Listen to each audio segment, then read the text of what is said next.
Hello, good morning. Goजोन फुंबिलिनि बयनिसिमबो खुलुमनाय जासिहरबाय। लोगोसे दिनैनि बे आंनि गोदान भिडिअ'आव बयखौबो बरायहरनाय जाबाय।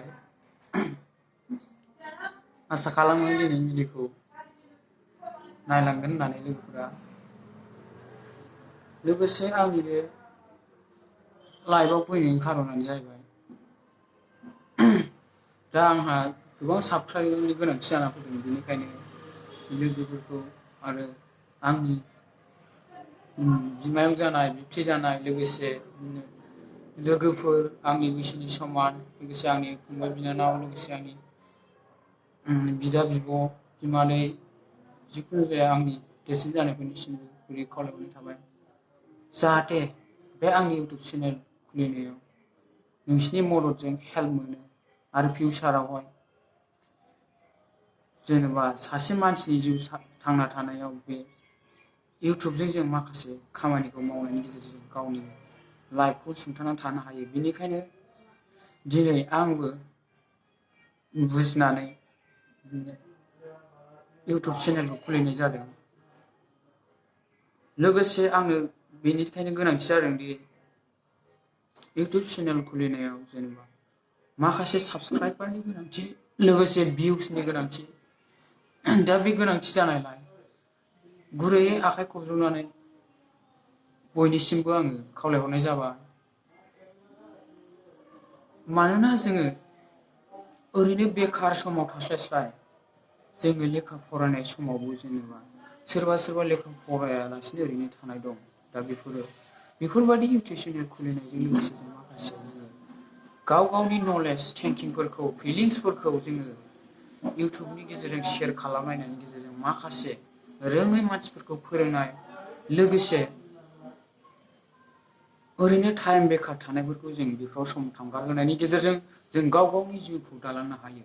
बेनिखायनो आंबो दिनै बे इउटुब चेनेलखौ खुलिनाय जादों।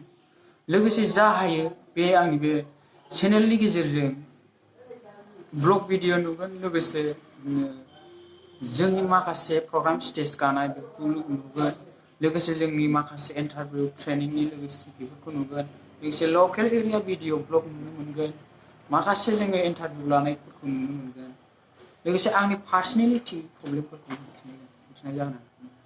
दा अननानै लोगोफ्रा नायलांबानो जाबाय। लोगोसे आं बेखौनो खावलायहरनो सानोदि दा साबस्क्राइबारनि गोनांथि जानायखायनो दा आं नोंसिनि सेराव गुरै आखाइ खबजबबाय। लोगोसे बयबो हेल्प होलायदो, गावजों गाव एगजामपोल महरै जोङो इउटुबारजों जोङो माखासे खामानिफोरखौ जों मावनायनि गेजेरजों जों इनकाम सर्स फैयो। लोगोसे जोङो एगजामपोल महरै आरो बुंनो थांगोन दि जोंनि भारत एबा आउट कान्ट्रिफ्राव आरो बिदिनो इउटुबारफ्रा गोबां गावनि फिलिंस, थिंकिंफोरखौ बाहायनायनि गेजेरजों टेक्न'लजि जुगावहाय बेजों लोगोसे माखासे भिउसफोर जेनेबा नुयिफोरखौ नुहोनाय, लोगोसे रोङैफोरखौ फोरोंनाय, बेफोरजों इउटुबफोरनि गेजेरजों मिथिनाय जायो। लोगोसे जों गावनि नलेजफोरखौ शेयार खालामनायनि गेजेरजों दस्रा रोङैफोरनो जों शेयार खालामनायनि गेजेरजों जाय रोङै बिसोर जोंनि बेफोरखौ नायनाय जायो। लोगोसे जोंनि बे इउटुबनि गेजेरजों जों माखासे जोङो गियानफोरखौ बुथुमनो हायो। बेनिखायनो आं गुरै खावलायहरनाय थाबाय। मानोना जों ओरैनो बेखार थानाय समफोरखौहाय जोङो बेखाराव दोनालासिनो जों इउटुब खुलिनायनि गेजेरजों जोङो माखासे समखौ बेस्थ' खालामनायनि गेजेरजों जों माखासे फिथाइफोर मोननो हायो। बेनिखायनो जोङो बैफोर इउटुबारफोरजों रुजुना नायोब्ला जोंनि बर' हारिफ्रावबो जेनेबा जाखांफुनाय लाइमोन सेंग्रा सिख्लाफ्राबो जोङो खुलिनायनि गेजेरजों जों जौगासारलांनो थाखाय जेनेबा जोंनि रायजो राजाफ्रानो हेल्प होनांगोन। लोगोसे जों माखासे लोगोफोरखौबो, रायजो राजाफोरखौबो नोंसोरो मदद होलायलायनायनि गेजेरजों मोनसे खामानिखौ जों जाफुंसारनाय लामायाव मोननो हायो। बेनिखायनो बयनिसिमबो आखाइ खबजबनाय खुलुमहरनाय थाबाय।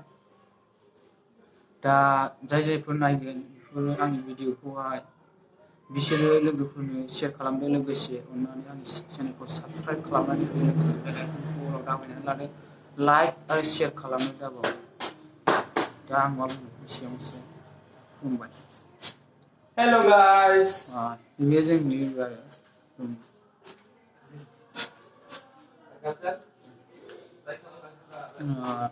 दा बेलासियाव गोदान भिडिअ फैगासिनो खुलुमबाय एसेयावनो